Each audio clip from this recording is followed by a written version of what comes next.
Olá, amigos da TV Câmara, estamos de volta para mais uma grande entrevista, sempre retratando as personalidades da cidade, pessoas com relevantes serviços prestados à nossa ilha de Santa Catarina, e hoje com uma convidada muito especial, ela que tem uma história brilhante e nessa semana vai completar quase 9 décadas de vida.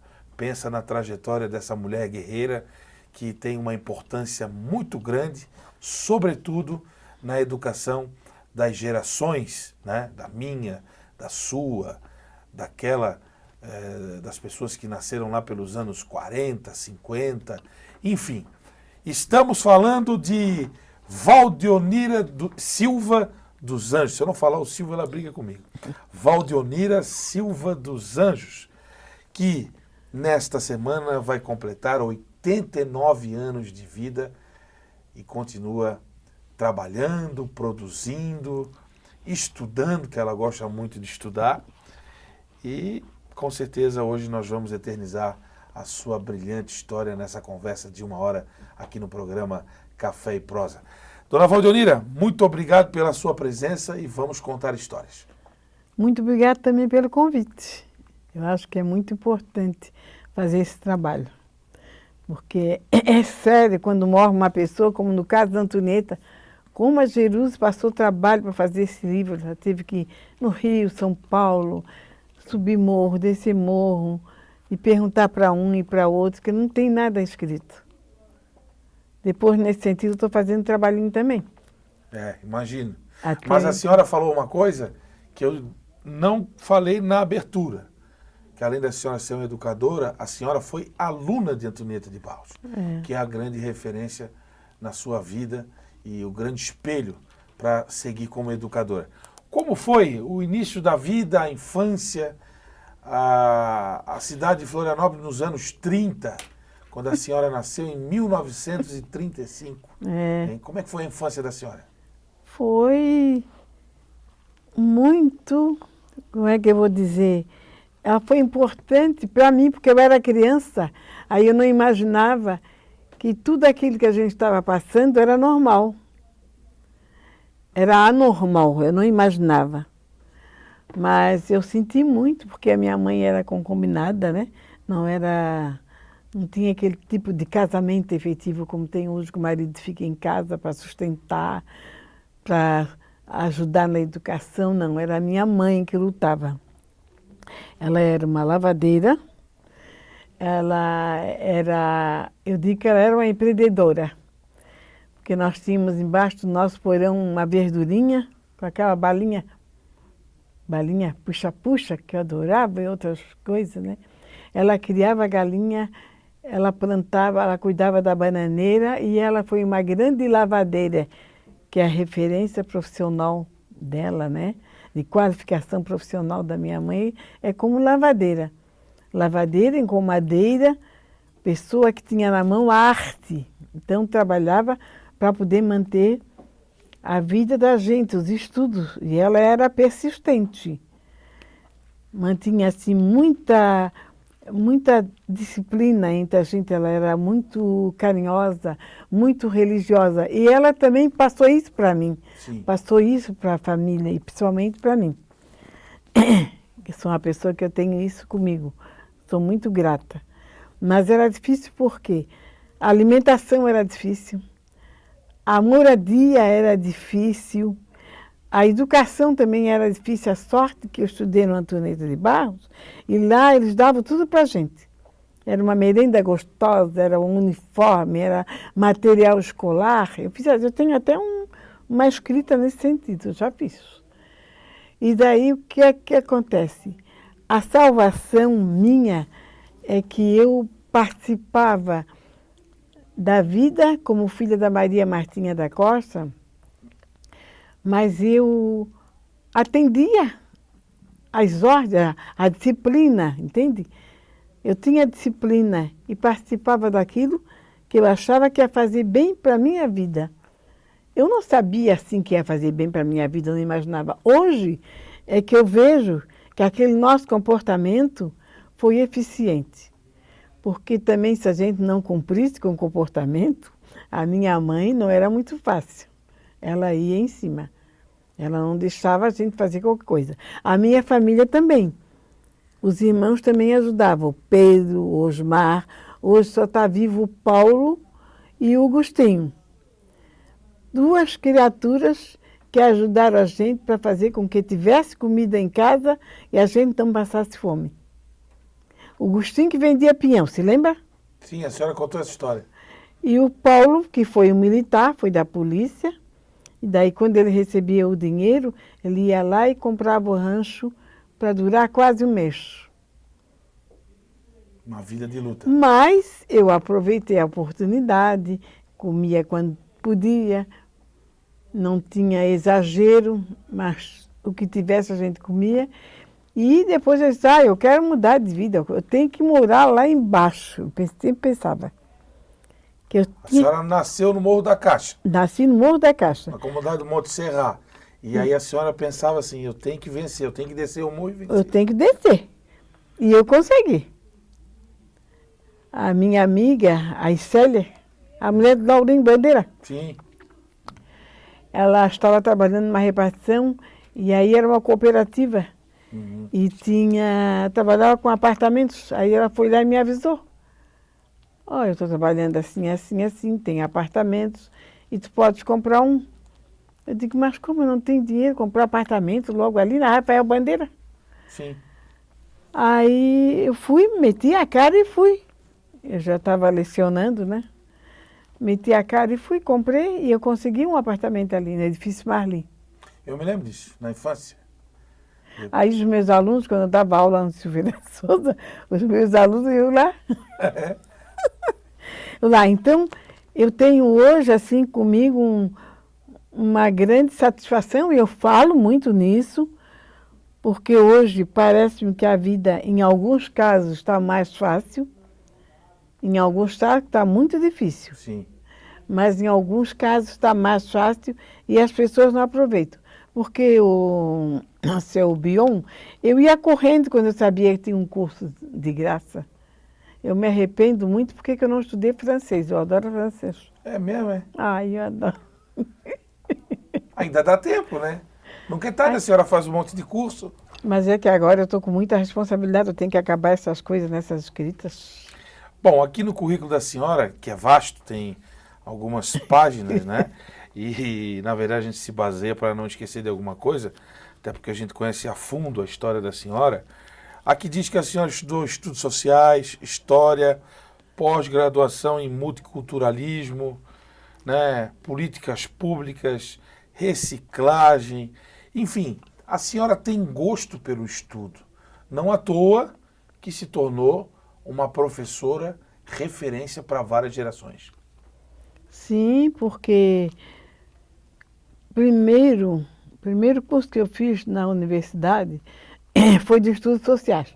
Isso porque também eu tive, assim, incentivo das professoras que trabalhavam comigo, elas notavam alguma coisa em mim, aí elas diziam assim, vai fazer faculdade, em vez de dizer vai estudar, vai fazer a faculdade. Aí eu dizia, mas eu não tenho dinheiro para fazer o curso. Deixa que a gente empresta, até isso, sabia? Deixa que a gente empresta, mas não foi preciso elas emprestarem, não. Aí eu fui ver qual o curso que eu gostaria de fazer, aí eu disse, vou fazer estudos sociais, que eu gosto tanto de trabalhar e ver como é que é a sociedade. Até hoje eu fico ansiosa, sabe? Sim. Quando eu vejo alguma coisa assim que eu não gosto, eu fico ansiosa. Aí eu fiz estudos sociais. Foi maravilhoso. Foi maravilhoso. Eu me lembro até hoje, quando o professor falou para a gente no uso da espiga de milho, quando a pessoa ia ao banheiro que não tinha, e outros fatos importantes, né? Eu achei assim maravilhoso.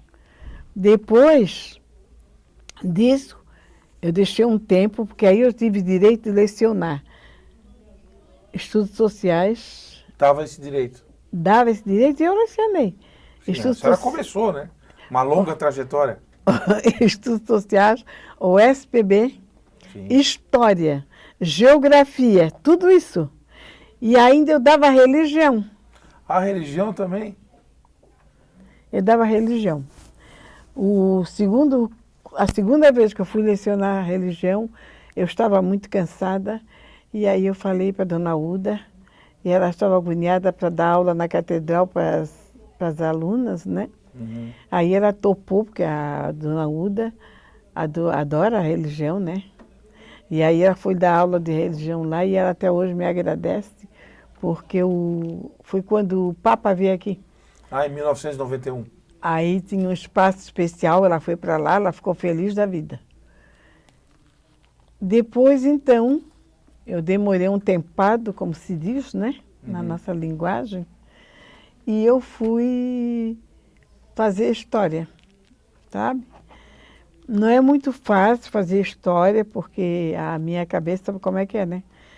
Eu queria estudar só história afro, o professor dava história geral, tudo. Eu achava que história geral eu queria estudar também, mas eu me preocupava muito com a africanidade, né? Sim. E daí consegui me formar, fiquei outra vez, um novo tempo. Teve uma professora que me convidou para ir dar aula em um jardim de infância, espia, para criancinha. Ela gostava da minha maneira de agir, coitada, ela já faleceu, por sinal.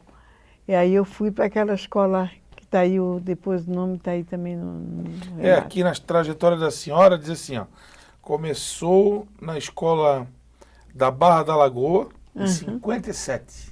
Foi. Foi aí que tudo começou, passando pelo Otília Cruz no Continente, uma escola importantíssima, colégio particular Nossa Senhora de Fátima no Estreito, Silveira de Souza, que atendeu toda a comunidade ali do Morro do Céu, Malária, Nova Trento, né? Maria da Glória Veríssimo Farias de Biguaçu, Lauro Miller, um grande colégio que hoje está fechado, Lauro Miller. né? Celso Ramos ali na Boca do Mocotó, enfim, até no Biguaçu. Biguaçu, a creche Santa Terezinha, enfim, a senhora deu aula, e aí também lá no Morro da Caixa, onde a senhora nasceu, né? Na Escola Básica Lúcia Maivone do Livramento, que é uma escola marista, que é o ensino agora, marista. Né? Pois é, tiraram esse espaço, né? Saiu das mãos da dona Uda, que liderava, e atendia principalmente a comunidade negra, Sim. Naquela época das dificuldades, que as pessoas achavam que não tinham os confortos, não tinham as coisas, não queriam também estudar, e a dona Uda sabe como é que era, né? Sim. Levava para a escola como se fossem filhos dela. É verdade. E aqui na vida da senhora também, depois de vários cursos que a senhora desempenhou, né? Mas antes de falar um pouco da vida pessoal, que também é importante, e a senhora também canta de vez em quando, que a gente sabe, né? Como foi ser aluna de Antonieta de Barros? O que a senhora se lembra, assim, dessa passagem importante da sua vida? Eu me lembro que a escola Antonieta de Barros era uma escola como se fosse a nossa casa. Sim.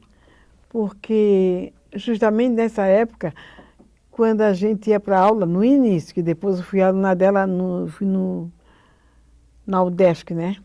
Mas lá foi no primário. Mas quando a gente ia para a aula, a gente não tinha calçado, era a conca catinguenta. E não tinha também uniforme para desfilar, não, mas dia 7 de setembro a gente tinha que estar na avenida. Elas davam tudo.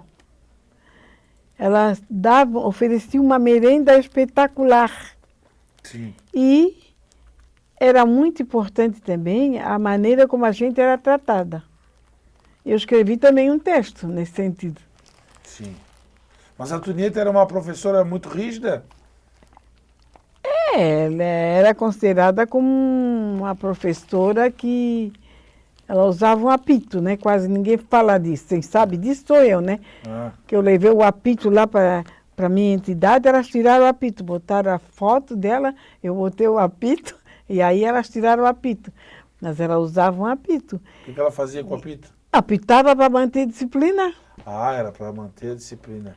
Tinha palmatória naquele tempo? Não. Não? Se precisasse, né? Ela era uma professora conceituada, né? Dentre as atividades que ela fazia, o professor Oswaldo Melo me lembra até hoje. Porque naquela nossa época tinha análise das palavras, né? Análise gramatical, né? E ele exigia muito da gente sabe, professor?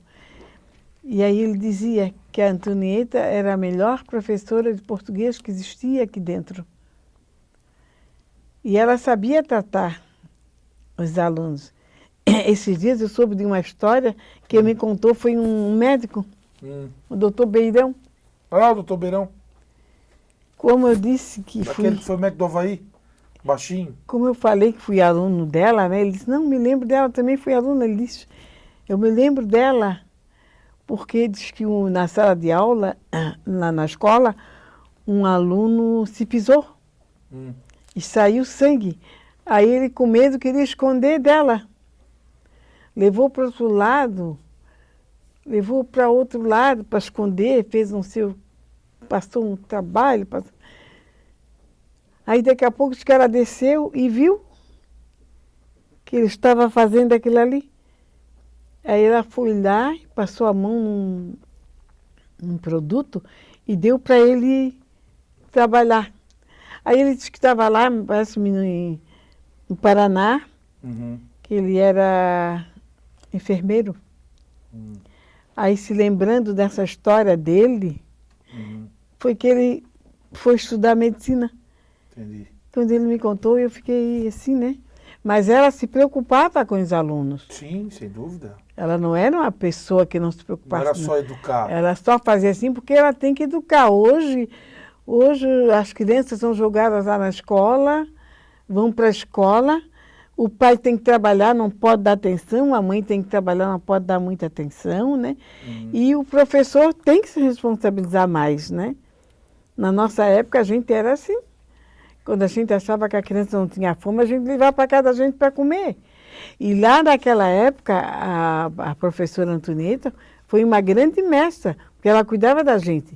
De mim, quando eu fiz aquela arte de sorrir na sala, eu sorri na sala demais, eu ri exageradamente. Ela não deu um castigo. Eu já falei uma vez, vou falar outra. Naquela época, a gente podia ser suspensa, expulsa, ainda era chamado pai, né? Mas ela não fez nada disso comigo. Ela simplesmente me deu um caderno de estuda. O castigo era esse? Não era castigo, né? Era um incentivo. Estuda. Aí eu fiquei estudando latim, era latim. Professor. Tempo bom, né? Tempo bom que o latim estava no currículo escolar. Tinha latim, inglês, francês e português. Eu estudei todas essas matérias. Ah, como é que eu não tenho que ser movimentada, não tenho que exigir? Eu exijo bastante, sim. E peço para todo mundo estudar. Pegue o livro, que o livro é o mestre mudo. Mestre mudo. Não é verdade? Ele não fala. O senhor vai pegar aí o livro, vai aprender uma porção de coisa. Eu que já sei uma porção de coisa sobre ela, aprendo uma porção de coisa. Aliás, falar nisso, o livro que a senhora me deu de presente hoje aqui, Farrapos de Ideias, que é um livro, que é uma releitura de Antonieta de Barros, a Maria da Ilha. Oh. Né? Maria da Ilha, nossa querida Jeruse Romão, sua Bah, sobrinha. vai adorar esse livro. Né? E é um livro que vai para a nossa biblioteca e com certeza tem milhares de ensinamentos e histórias da educação, né? Da educação, da vida. Quando ela assumiu na política, o discurso dela é lindo. Quando ela fala a definição de educação, o que é que ela diz? Que é uma obrigação, uma necessidade. Frase aqui, só para a gente pegar um embalo, uma frase de Gonçalves Dias. Gonçalves Dias é uma rua lá no centro do Rio de Janeiro, em homenagem a Gonçalves Dias, né? Não chores, meu filho. Não chores que a vida é luta renhida. Viver é lutar. Que coisa linda, né? A senhora concorda ou não? Concordo. Eu não luto. Luta. O que eu faço é uma luta, tá aí a Edna, né? A Edna fica em cima de mim, Edna, vai, diga, eu vou, tá. Eu luto muito. E agora estou cansada, estou querendo descansar um pouco, mas primeiro eu vou escrever, deixar essas coisas prontas, que vocês vão precisar saber, quem é jornalista, quem é estudante, que vão lá em casa toda hora, todo instante, já tem a opção de coisa marcada. Não pode parar. Pode reduzir, mas parar não. Ô, dona Valdionira, a senhora aqui tem uma série de cursos no seu currículo também, né? Além dos prêmios conquistados, né? Uma vida ativa, a homenagem do curso de História do Centro de Ciência e Educação da UDESC. E os cursos tudo de flores, de chinelo, de pintura, de boneca, de massa, de chocolate. A senhora gosta de curso? A senhora falou aqui, né? Se tiver um curso de graça eu vou, não é isso? Não, eu não tinha dinheiro, mas eu dava jeito. Eu comecei com 12 anos fazendo cursos. E sabe aonde? Na Escola Profissional Feminina, se lembra? Essa escola foi fundada pela Antonieta, né? Sim, sim. Na Escola Profissional Feminina. Então, eu ficava encantada que chegava lá, via tanta coisa bonita, tanta coisa linda, que se não fizesse eu morria, né? E a minha casa é um barato. A Edna quer por força que eu desocupe o quarto. Meu quarto está assim repleto. De coisas guardadas. Mas eu estou trabalhando para tirar agora. Na verdade, a senhora tem que montar uma biblioteca, Não quero. né? Um espaço Valdionira dos Anjos, para guardar a história da senhora, né? A Secretaria da Cultura já disse que ia guardar os escritos, tudo, né? E aí o que eu aprendi lá, que eu gostei muito, foi a fazer flores na atividade. Então eu faço arranjo de noiva, eu faço flores, qualquer pedaço de papel, eu faço uma flor, se eu quiser. Até com pão. Mas é claro que eu... Dona Valdionira, com quantos anos a senhora casou? Quero ver se a senhora lembra. Com quantos anos a senhora casou? Eu casei bem cedo, eu tinha 20 e poucos anos. 25 anos. Né? No dia 6 de fevereiro de 1960, na igreja... Nossa Senhora de Fátima. Lá no Estreito. E a minha irmã cantou Ave Maria. Foi muito lindo, né? Quando ela cantou, eu não sabia que ela cantava assim. Dona Zuma. A Dona Zuma, a mãe da Jerusi. Mãe da Jerusi. Não conhecia a Zuma, não? Não conheci. A Zuma é... Ela cantou e aí a senhora casou com o seu Altamiro dos Anjos. Foi em casamentão. É? Foi lindo, foi lindo. Ele já era da aeronáutica? Já. Eu não tinha dinheiro para fazer a festa, nem comprar roupa, nada, mas consegui tudo. Consegui o vestido emprestado. Foi uma moça ali da Clemente Rovere. Sim. Que me emprestou o vestido lindo dela, era tão bonito, era uma coisa. A dona Hilda vendeu a batata para me fazer a maionese. Olha, foi uma loucura. E onde é que foi a festa? A festa foi lá nos fundos da Nossa Senhora. Lá na igreja mesmo? Lá. Na igreja. 1960, então. Foi. Verão de 1960. Está fazendo quantos anos? Faz 64 anos fez. Então eu tenho mais de 60 e poucos anos de carnaval, sabia? Porque foi com ele que a senhora foi pro carnaval. Não, eu já era.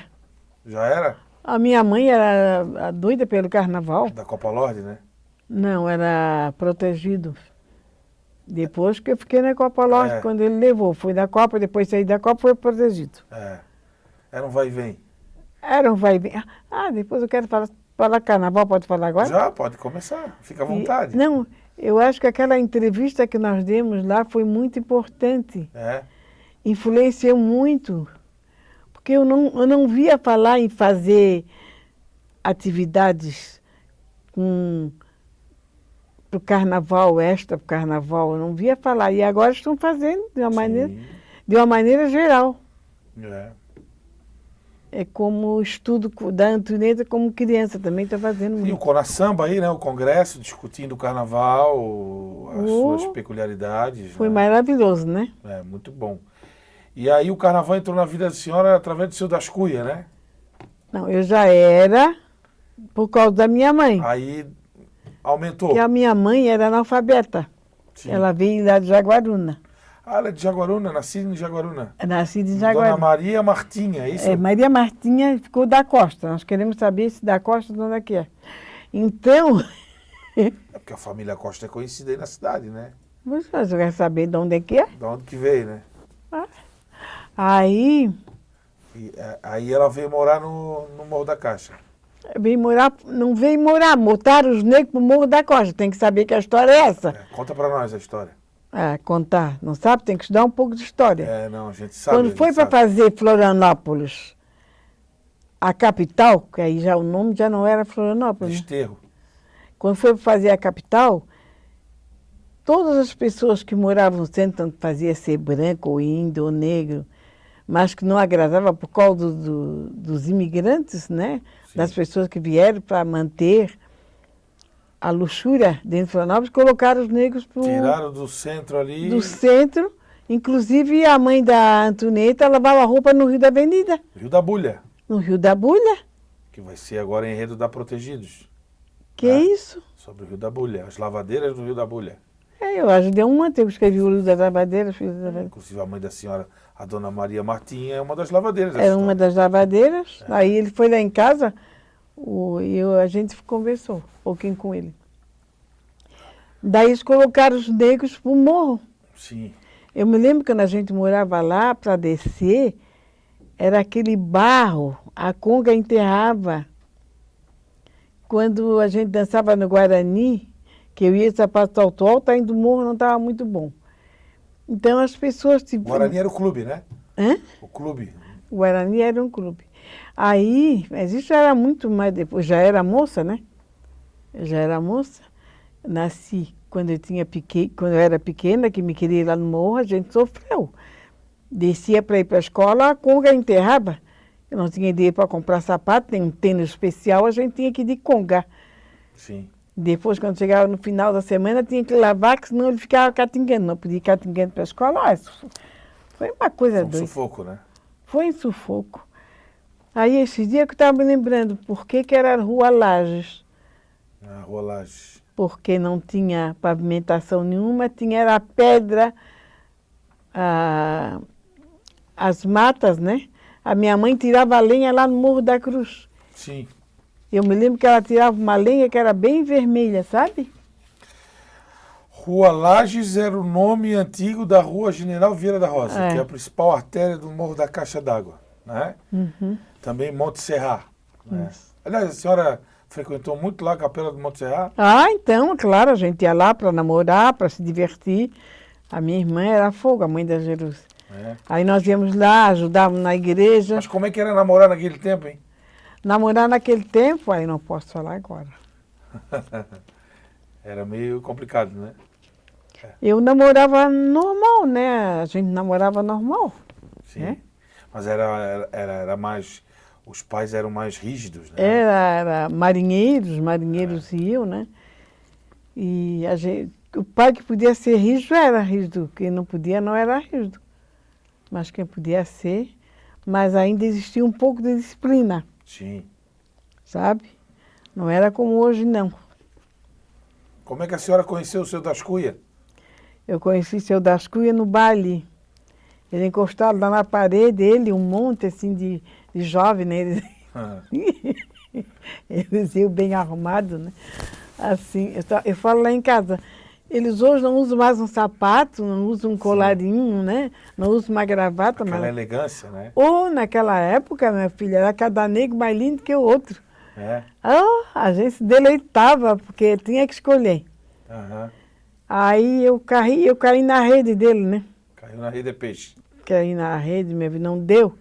Um tal de uma apontar para a outra, eu apontei o fulano para a Peltrana e o fulano me apontou para ele, entende? Sim. E aí a gente se namorou até casando. Ele era do Estreito, né? Ele era do Estreito, morava no Estreito. Aí a família gostou muito, dizem que a família gostou quando me viu. E a gente namorou, ficamos o quê? 3 anos, foi 1 ano de noivado, 1 ano de namoro, se não me engano, e 3 de noivado. Eu lecionava na Barra da Lagoa. Na Barra da Lagoa, olha só a viagem que era. Tempo. E conta a história minha. E nos anos 50, final dos anos 50 que a senhora começou, lá na Barra da Lagoa. Na Barra da Lagoa. E aí era assim, era uma caminhonete, te lembra? Lembrar não lembro, eu ouvi as pessoas contarem, né? Mas vamos lá. Era uma caminhonete que levava a gente para Barra. Subia o morro. Para mim ir para lá, eu tinha que ir de caminhonete para Barra, né? Sim. Se eu perdesse a caminhonete, eu tinha que ir de canoa. Ah, Aí um dia um pescador estava com a gente dentro da canoa e começava a bater, a fazer bagunça para fazer de conta que a canoa ia virar. Quase morri de medo. Quando não tinha esses recursos, eu ia no carcanhozinho. Passava aquelas 7 voltas do morro até chegar lá na barra. subia e descia. Aí chegava toda suja de barro. Hã? Subia e descia aquela morranca. Aquela morranca toda. Mas era melhor porque eu tinha garantia, né? A vida é lutar mesmo. Foi complicado. É. Mas eu ia por quê? Aí a história também está contando. Para pegar essa vaga lá na Barra da Lagoa foi triste. Eu acho que eles pensavam assim, o que é que essa guria quer dar aula, professora? Eu era bem miudinha, né? Dar aula, professora. A dona Hilda, que era do Estado, ela era uma promotora. A minha mãe ia comigo, quase todo dia, pedir vaga para dar aula. Aí a minha mãe reclamou, ela disse, olha,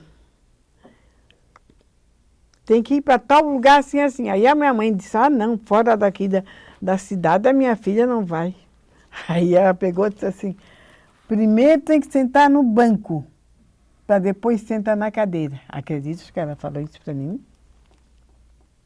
A gente naquela época não estudava a discriminação, não sabia, né, mas isso aí, discriminação? Sim. A senhora sofreu muito com o racismo? Hã? Sofreu muito com o racismo?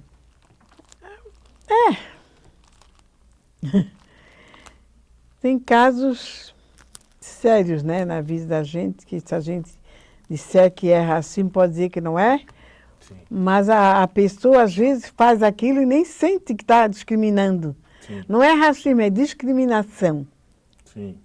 A pessoa discrimina, torna o outro, compara o outro inferior. Acha que não vale, acha que não sabe. Quando eu lecionava lá na escola Santa Terezinha, nessa creche,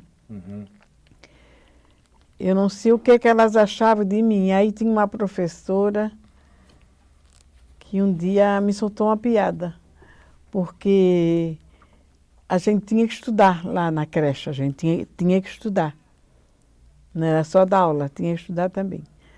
E aí eu peguei uma folha, como eu vi que o texto era muito oportuno, eu gosto de criatividade, aí eu peguei e pedi para a gente apresentar aquele texto Sim. em grupos, em conjunto. Aí foi levada a minha ideia para a direção, a direção acatou e passou para as turmas. Aí nós apresentamos o trabalho e deu de fazer muita coisa, sabe, para mostrar. Aí uma professora assim para mim, eu agora acredito que a senhora tem capacidade de ser professora. Olha só. Aí eu peguei e disse, espera, porque você é discriminadora. Aí eu usei o T. Complicado, né? Ainda nos tempos de hoje, muitas ocorrências nesse sentido, e é uma luta que vai durar por muito tempo ainda. Vai durar, e por causa da discriminação, eu fiz um trabalho, eu comecei um trabalho. Depois que eu cheguei do Rio de Janeiro, eu fui no Rio de Janeiro, estava o Márcio de Souza, os do Ascuia, outras pessoas. Aí eu conversei com ele e tal. Vamos fazer um grupo de mulheres negras. Estava perto do centenário da abolição, em 1985. Em 1988 ia completar o centenário. 100 anos. Aí eu disse, vamos fazer um trabalho sobre as mulheres negras, porque lá eu vi que as mulheres se movimentavam, que as mulheres trabalhavam, que as mulheres estavam visibilizadas. E aqui não tinha nenhuma visibilidade, porque mulher negra aqui não trabalhava nem no comércio. Não trabalhava no comércio que não era aceita. Hoje ainda é rejeitada, mas já tem. Já tem alguma mulherzinha trabalhando no comércio, mas é muito raro. Mas é geral a discriminação, a gente vê. Pela Câmara dos Vereadores, quantos vereadores negros? Pela Assembleia Legislativa, quantos deputados negros? E pelas repartições em geral.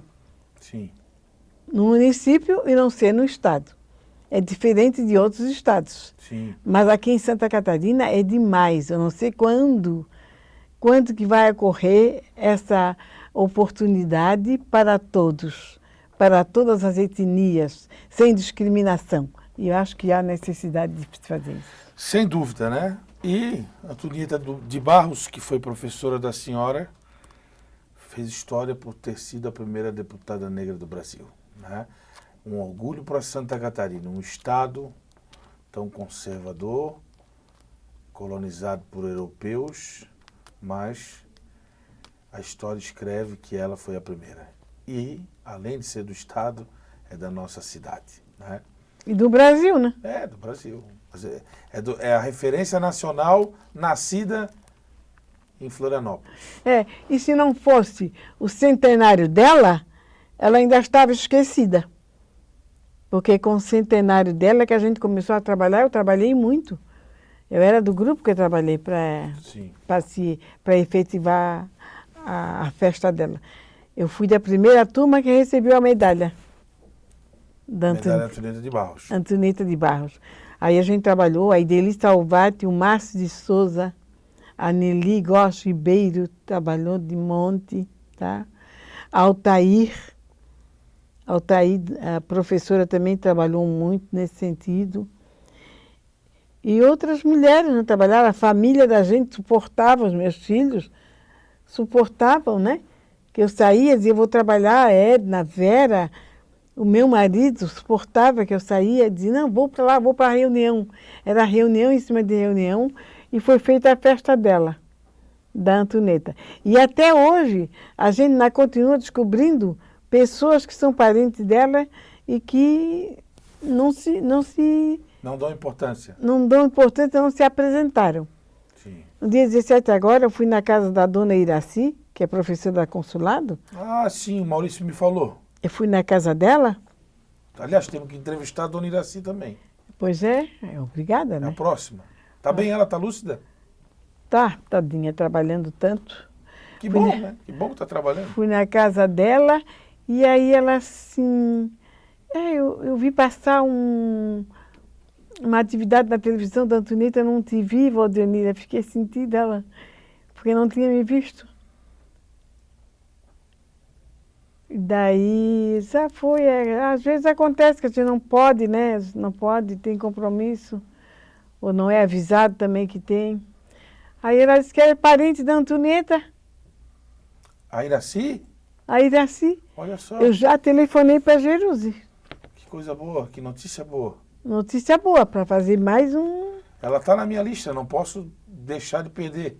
Não perde, já marca isso aí, que é porque ela vai falar. Ela tem a idade da senhora, mais ou menos, né? Ela é a mesma idade. É. Ela fez 89. É. Mas está trabalhando lá, sabe? Tá bem, tá ativa. Vai até fazer um trabalhinho para mim por causa do fuxico, vai me dar, vai fazer uns moldes, vai me dar uns retalhos. Ela é do carnaval também, né? Hã? A dona Iraci também é do carnaval. Ah, sim, ela foi minha vizinha. No Morro da Caixa? Não, na Clemente Rover. Ah, na Clemente Rover. Tá aqui, aliás, está aqui a página aberta do currículo da dona Valdeonira, que tem várias páginas. Rua Laje, General Vieira da Rosa, né? A senhora nasceu. Depois, foram 22 anos, diz ela aqui. Depois foi morar na Clemente Rover. Foi o segundo endereço, né? Que eu morei? É, diz aqui. Depois da Rua Lages foi a Clemente Rover. É.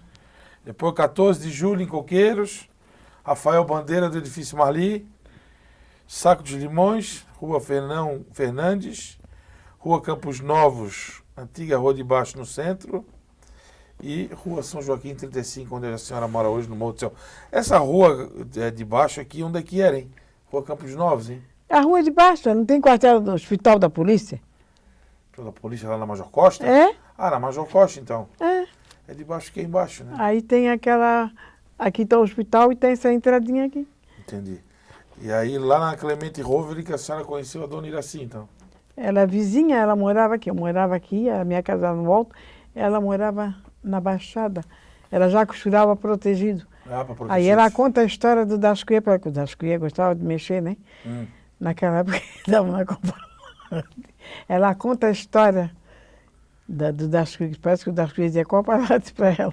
Entendi. Como é que foi essa vivência em Protegidos, Copa Lode, Protegidos, depois a senhora acabou nascendo a das Cuias, né? Conta para nós essa história.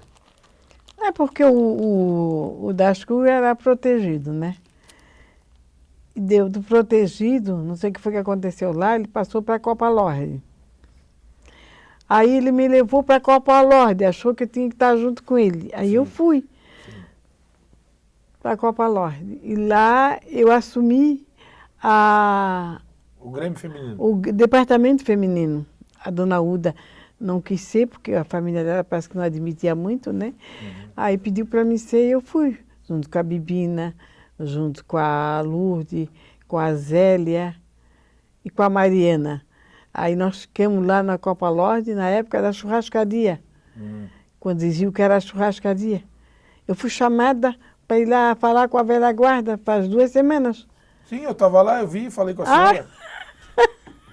É. E daí eu fiquei lá no departamento feminino, cuidei, fiz o que pude. Daqui a pouco das Cuias salta novamente para protegido. Lá eu tenho que ir para protegido. Mas ele era vice-presidente do Armandino Gonzaga, Ele foi vice do Armandino, na Copa Lorde. na Copa Lorde. Aí voltou para Protegidos. Voltou para protegido. Mas eu acho que ele não foi vice do Hélio também? Foi. Acredito que sim. Na Protegida, ele ocupou diversos cargos.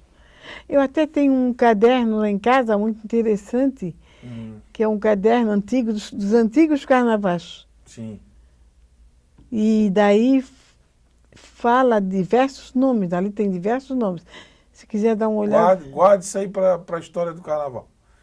Está guardadinho Deixa lá. guardadinho lá. Está guardadinho lá. Ô, dona Valdenira, daí ele foi presidente da Protegidos, foi ali nos anos 80, Protegidos foi campeão, tal, e acho que vocês já moravam ainda na Rafael Bandeira, né?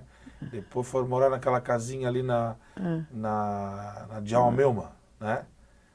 Antes da subidinha ali para ir dar na São Joaquim, né? Me lembro disso. Jogava bola com o Maurício, né? Nesse tempo da infância e tal.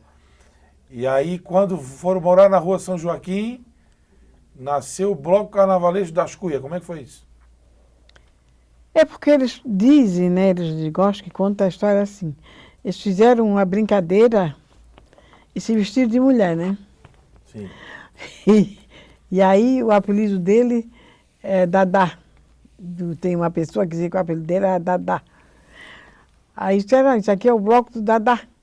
Mas Dadá porque é das Cuias, né? Sei. Mas das Cuias por quê? A senhora sabe essa história também, porque que o apelido dele era das Cuias, né? Das Cuias por causa da cabeça. Ah, Porque a mãe dele morreu sim. e ele foi trabalhar num açougue. Daí ele ia de bicicleta, mas ele caiu da bicicleta Sei, e pisou a cabeça. sei. Aí eles começaram a dizer, olha, o das Cuias quebrou a cuia. Não, o Altamiro quebrou a cuia.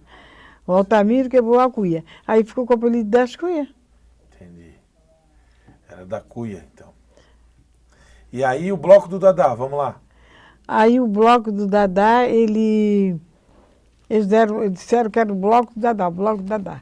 Aí foram lá para casa, como sempre, né? A coisa caiu lá em casa para fazer as fantasias, para fazer as coisas, né? E a gente teve o apoio ali do seu Pedrinho, Sim. da Naí Chorum, Sim. Vizinho de Muro, os 2 apoiadores, né? Para mim, Pedrinho Teixeira. o Pedrinho foi ótimo até hoje, né? Ele adora a escola. Aí estava fazendo o bloco e o assédio era muito grande, né? Sim. As pessoas iam muito, tudo quanto era lado. As pessoas iam para esse bloco. Aí fizeram o bloco continuou, o bloco cresceu. Teve um ano que saiu 2.000 e poucas pessoas. Sim, me lembro. Aí disseram, vocês têm que fazer uma escola de samba, não dá mais. Aí foi feito, pensado e fizeram a escola de samba. E hoje é uma grande escola de samba. E hoje é uma grande escola de samba. Se não ganhou título, mas pelo menos na comunidade tem dado um exemplo muito importante, né? Com esse último enredo agora Do autismo. do Autismo. foi a nível internacional, sabia? Sim, sem dúvida. O que a Edna recebeu de de comunicado é uma coisa de louco. A Edna está aqui, presidente da Escola de Samba das Cuias, acompanhando a entrevista junto com a sua mãe, a dona Valdeonira, só para vocês entenderem. Não, o título não veio, mas ele vai acontecer, é uma questão de tempo. Ao natural, né? Uma hora vai acontecer. É questão de tempo. Ah, uma hora vai, e a hora que for tá bom. É. Porque o importante é que, eu fico pensando lá em casa, escola de samba é uma escola. Sim. E a nossa escola, pelos enredos que tem tido, tem dado só embasamento para educação, para conhecimentos. Tem uma pessoa que está lá em Joinville, trabalhando com aquela minha camiseta, Tinha a foto da senhora? com a minha foto, Já já viu? pedi para a Edna, para o Maurício, para doar uma para o... Eu vou ver lá no guarda-roupa o que é que eu tenho com a minha foto. Pra Essa me mandar. camisa é para a eternidade. Para a eternidade, eu vou mandar. E as cores verde e rosa, hein? As cores verde e rosa é por causa do das cuias. Né? Porque o das cuias gostava da Mangueira, Uhum. ele adorava, né? Quando o Jamelão cantava, né? Até hoje, né? Quando eu escuto o Jamelão cantar, eu fico toda arrepiada. Era um grande... Meu cantor. Deus do céu, né? Ele é... Ai, eu sinto até. Então ele gostava, como ele gostava, e gostava muito de carnaval. Ele era muito crente. Carnaval para ele era uma profissão. Onde é que tu vais, Altamiro? Ah, vou empachar os carros, tem que empachar os instrumentos, tá tudo lá, porque naquela época não tinha dinheiro para estar comprando instrumentos, né? Ninguém dava. Aí, antes Tinha que esquentar o couro, né? Isso. Ai, só ele que empachava, né? Eu nem sabia qual era o significado dessa palavra. Empachar também saiu, eu nunca vi essa palavra em lugar nenhum. Eu tenho um livro lá de Porto Alegre. Uhum. Quando eu conseguir outro, eu vou lhe dar um. Que fala sobre carnaval. É uma coisa estupenda. É uma cultura, assim, para todo mundo ter, para todo mundo escutar aquilo. E aí, eles falam, alguém fala no empachamento dos instrumentos. Que legal. Aí eu entendi o que é. Porque naquele tempo fazia-se com couro aí de bode, de cabrito, né? Cabrito, eu já falei que o carnaval começou aqui com isso. Tem gente que não quer acreditar, mas é. Conta para nós. Como é que foi isso? Ah, uma pessoa me falou, né, que eu perguntei da Protegido. Eu perguntei como é que vocês saíram no carnaval. Por que saíram no carnaval? E para mim o maior carnavalesco que existiu aqui foi o Hélio Cabrinha. Sim. Como o Hélio Cabrinha, não tem ninguém. Por quê? Ele fazia o carnaval com o que nós temos na comunidade. Mas fazia um carnaval bonito, né? Era lindo, em todos os sentidos, né? Eu me lembro da movimentação das escolas de samba, como é que ele fazia aquele bailado, ia lá no início, voltava, dava o jeito, todo mundo ficava na fila bonitinho. E tinha disciplina, tinha ordem. As alas precisavam ser formadas antecipadamente, né? Não é como hoje. Era diferente. Mas aí a pessoa me contou que, como eu disse no início, que eles jogaram os negros para os morros. Uhum. O negro não tinha liberdade, o negro não podia nem passar na escola do lado direito do palácio, que ali era só para branco. Tinha um clube chamado Democrata, só passava ali os brancos. E nós tínhamos que ficar no outro lado do jardim.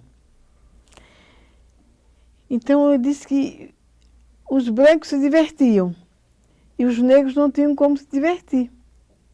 Aí eles acharam que tinha que fazer alguma coisa e inventaram a batucada, né? Porque o carnaval começou primeiro com outros tipos de danças para até chegar no carnaval. Sim. E aí eles pensaram e tinham que ter instrumento. E por isso eles pensaram em quê? No couro do cabrito. Faziam a caixinha, faziam o couro do cabrito para fazer um instrumento e poder batucar. Sim. Até que chegasse, né, na formação de escola de samba, teve muita situação para se comentar e que não é comentado. Não foi formado uma escola de samba de um dia para o outro. Sim. Nós tivemos diversos passos dentro da nossa cultura.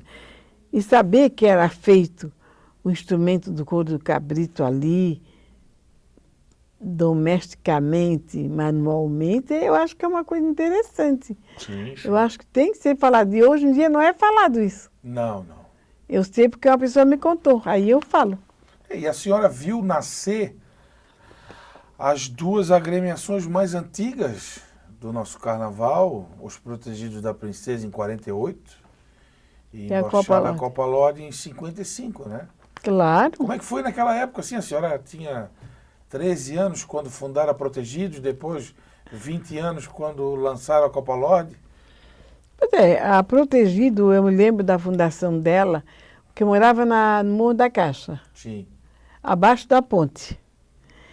E a Protegido foi fundada ali na Major Costa, naquela rua, naquele espaço que eu morei, quando a gente estava fazendo a casa, quando eu vendi o apartamento. Sim. Eu morei ali. É uma entradinha, lá no final era Protegido. Por isso que fala bananeiro libânio, Sim, sim, sim. Porque tinha as bananeiras mesmo. porque tinha as bananeiras.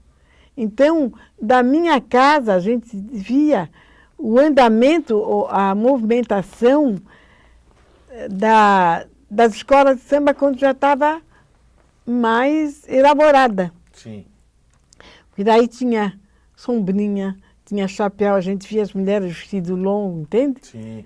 Porque no início das escolas de samba não era como era hoje. Não era a porta-bandeira, não era uma mulher, era um homem. Porte-estandarte, né?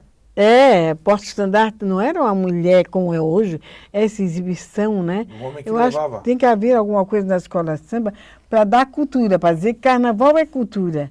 De fato é. É porque a intenção das pessoas é quem vai ganhar, já é isso. É, a competição, né? E não o fomento. E eu acho que o principal não entra na cabeça das pessoas. Por isso que as pessoas têm discriminação, diz que é coisa de negro, que é coisa de batucada, que é coisa que não é cultura. Não é? Não fazem isso nas escolas. A nossa escola hoje está com um trabalho muito especial. Às terças-feiras, hoje é terça-feira, que dia é hoje? Hoje é segunda-feira. A segunda? Amanhã tem. Amanhã é terça-feira, amanhã tem aula lá. Amanhã vai ter aula? Amanhã tem aula lá na sede, ali Estou onde... para ir lá, o Maurício me avisou. Pois é, mas por que não foi? Vou me organizar para ir. As mulheres estão fazendo coisa do Arco da Velha e já estão até ganhando dinheiro. Que bom, isso é empreender, né? Mas uma escola de samba é uma escola de samba. Eu digo assim, meu Deus, escola, qual é a aula que vocês estão dando? E está tendo também um curso de mestre-sala Da escolinha. da escolinha e porta-bandeira. Sim, isso é muito bonito. Eu vi, o Maurício mostrou para mim fotos e vídeos. Pois é, então tem que aproveitar essa oportunidade, porque a escola é uma escola, não é qualquer coisa para dizer assim, Não, a eu escola vou de ser samba é presidente cultura. dessa escola, vou ser o carnavalesco, vou ser orgulhoso, vou fazer o que eu bem entendo. Não, não é. Teria que falar sobre o carnaval. O que é o carnaval? É cultura, é social. Cultura. Por que tem as alas? É. Por que tem as alas? Como é formada as alas? Como é formado o enredo? Da onde é que saiu esse samba? O que é que significa a sinopse? Tudo isso. Por quê? As crianças ficam com o celular na mão e aprendem tudo. Então, também, se passar tudo isso, eles vão aprender.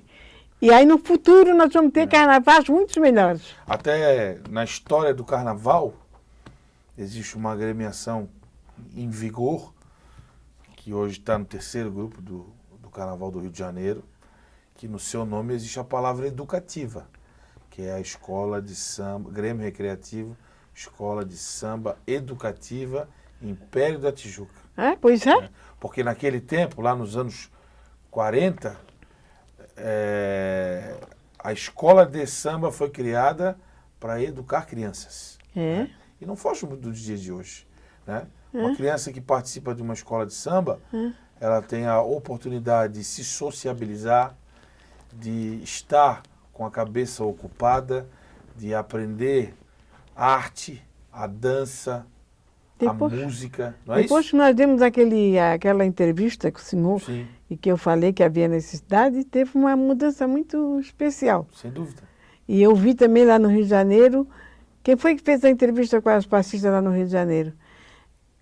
Elas, sei. elas também se expressaram de uma maneira parecida conforme a gente expressou aqui. Sim. Falando da religião, falando da ocupação de escola de samba, não é só uma escola que elas ocupam, Sim. falando de religiosidade. Eu achei assim muito importante. Mas eu me lembrei de uma coisa que eu me esqueci agora, que era muito importante falar.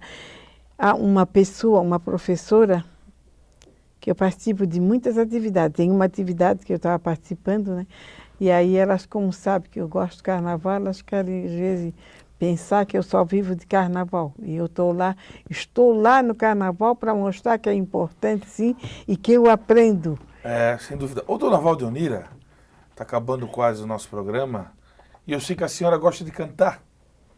O que Né? eu gosto de cantar? Eu gosto de cantar tanta coisa, né, Edna? Eu sei que a senhora gosta de cantar. Queria que a senhora cantasse alguma música aí que representa bastante para a senhora aí nessa vida toda, de quase 90 anos. Qual é a música que toca o coração da Dá uma senhora? olhadinha isso aqui que não foi falado das artes que eu falo, que eu faço aí, tem muita coisa. Sim, sim.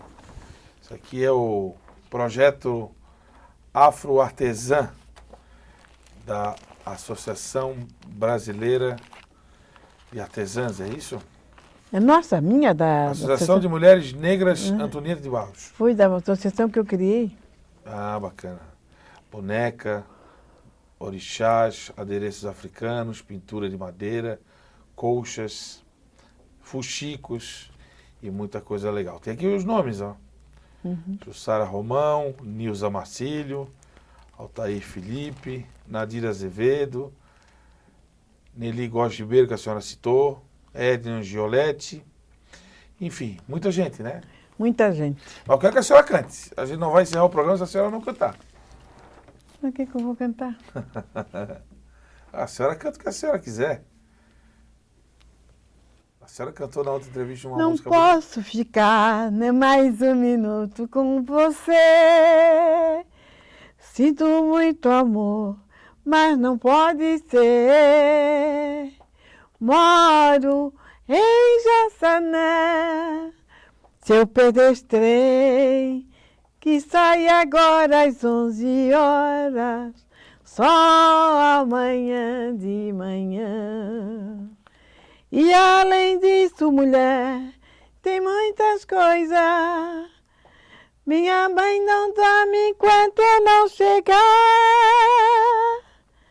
Sou filho de cor. Tenho minha casa pra olhar, eu não posso ficar. A Dona Irã Barbosa. A Dona Irã Barbosa, é lindo, né? Demais.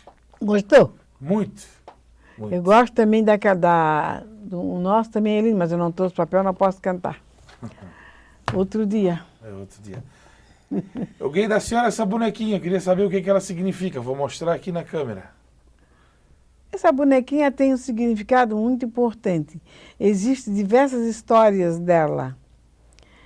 Alguém diz no grupo de estudos negros, quando a gente estava estudando, e que continuamos estudando hoje ainda, tinha pessoas que contam a história de que as mulheres negras, naquela luta quando vinham nos navios negreiros, e às vezes vinham grávidas, né? E vinham com crianças em tamanhos, né?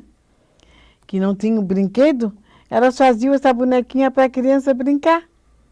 Entendi. Chama-se a Baiomi, sabe? Baiomi. Aí elas davam essa boneca para a criança brincar.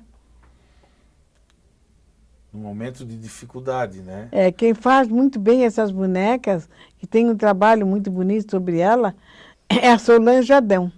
Sim. Na feira ela apresenta muito bem essas bonecas. Vou guardar para sempre. Guarda para sempre e se precisar mais, se alguém pedir, a Solange Adão trabalha. Sim. A Solange Adão soube da promoção dela? Não, Não soube. não soube. Ah, ela foi promovida... Como é o nome? Embaixadora do Carnaval Ah, sim. Eu pensei que era outra coisa relacionada ao artesanato? É. Não. Que bom. Grande pessoa, Solange Adão. E, aliás, tem a Solange Adão, tem a Jeruse Romão, tem uma turma. Tem a Nelly Góes Ribeiro. Para a gente entrevistar e contar as histórias, né? A Nelly Góes Ribeiro foi primeira pró-reitora daqui, a mulher de Bagé. Sim. Tem agora a segunda, a vice-reitora Sim. negra, mulher negra, né, vice-reitora. É, mulher, assim, para mim, importantíssima mesmo. E tem a Edna, que é presidente da MAB. Tem a outra, minha filha, já está com o apelido de Valdianira. Quem? A Vera? A Vera. Porque a Vera está ocupando tudo quanto é Elas casa. vão herdar o legado da senhora. 2 perguntas para a gente fechar. Para a gente fechar essa brilhante entrevista que vai ficar para os anais da história de Florianópolis e de Santa Catarina. O que representa a vida para a senhora? A vida, para mim, representa, em primeiro lugar, alegria. Representa trabalho, representa coragem para resolver os problemas. E o que eu tenho muito é, como é que se diz assim, a consciência de que os dias, as más notícias, os dias com dificuldade, esses dias vão passar, mas que vão voltar outros dias melhores. Dias melhores virão. Dias melhores virão. Eu trouxe até um pensamento em onde é que está. Para fechar, a senhora tem um sonho? E qual é ele? Dia Bahia. Dia Bahia? Mas eu tenho medo de avião. É. Eu não queria morrer sem ir lá. Por quê? Porque é a nossa origem, né? Sim. Para ver mais cultura, para ver mais os nossos povos, né? Eu tenho gente conhecida lá que me convida para ir, eu não queria morrer sem ir lá. De carro não dá? É, como é o nome daquele motorista? O Serginho disse que me leva. Mas tem que ir parando, né? Ah, eu queria parar mesmo, porque eu quero ver como é que é esse Brasil. É lá, Brasília, tem gente me esperando. Brasília, quero fazer o meu livro também. Brasília me oferecer o espaço para ficar lá a hora que eu quiser. Uma frase para fechar de vez. Viva a vida. E vamos em frente. E vamos viver. Dona Valdenira dos Anjos, Silva dos Anjos, muito obrigado pela sua presença aqui no Café e Prosa da TV Câmara. Tenho certeza que quem está nos assistindo vai gostar bastante. Já estão assistindo? Vão estar assistindo quando o programa for ao ar. E tenho certeza disso. Quando é que vai ao ar? Logo, em breve. Ah, mas avisa, né? Avisamos. Mas agradeço a senhora pela presença e que a gente siga firme por muitos anos. E quando é que vai ser feito esse programa? Ele já está sendo gravado, daqui a pouco vai ao ar. Hoje ainda? Vai ao ar aonde? Em que estação? Depois a gente passa para a senhora. Obrigado pela entrevista da senhora e vamos em frente, né? Se Deus quiser. E vamos em frente. Deus lhe abençoe, que lhe concede, que lhe preserve e que faça com que o seu pai e a sua mãe vá lá em casa tomar um café com a gente. Tá bom. Dona Valdenira dos Anjos contando a sua história na semana do seu aniversário aqui na TV Câmara, uma bela memória, boas histórias da velha cidade, da educação, do carnaval, do lado cultural, e você vai acompanhar sempre aqui na TV Câmara boas entrevistas de pessoas que deixaram um grande legado. A supervisão técnica de Lucas Gonçalves e Vitor Guimarães e a direção geral da TV Câmara da jornalista Carla Silveira. Um abraço e até a próxima.